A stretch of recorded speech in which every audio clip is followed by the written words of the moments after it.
حضرت امام زین العابدین رضی اللہ تعالیٰ عنہ باقی رہے، اور آپ کا بڑا قصیدہ بڑا مشہور ہے جو آپ نے فرمایا تھا، یا رحمت للعالمین انت شفیع المذنبین اکرم لنا یوم الحزین فضلا وجودا والکرم۔ اے رحمت عالم، آپ گناہ گاروں کے شفیع ہیں، ہمیں قیامت کے دن اپنے فضل سے، اپنی سخاوت سے اور اپنی جود و کرم سے عزت عطا کیجئے گا۔ اور آپ نے فرمایا تھا، یا رحمت للعالمین، اے میرے آقا، اے رحمت للعالمین، ادرک لزین العابدین، ایسے ماحول میں جہاں قیامت خیز طوفان اٹھے ہوئے ہوں اور جہاں پر قیامت خیز مناظر ہوں، ادرک لزین العابدین، زین العابدین کو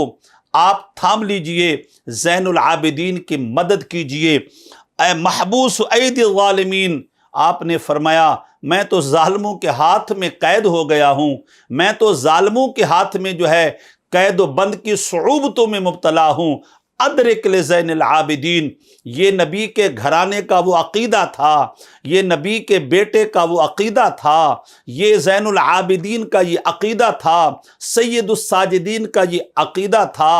اور منارہ متقین کا یہ عقیدہ تھا کہ حضور علیہ الصلاۃ والتسلیم کی بارگاہ میں استغاثہ پیش کرنا، اور آپ کی بارگاہ میں آرزوئیں پیش کرنا، اور آپ کی بارگاہ میں التجائیں پیش کرنے میں کوئی حرج نہیں ہے۔ میرے امام اس لیے فرماتے ہیں کہ فریاد امتی جو کرے کار زار میں، ممکن نہیں کہ خیر بشر کو خبر نہ ہو۔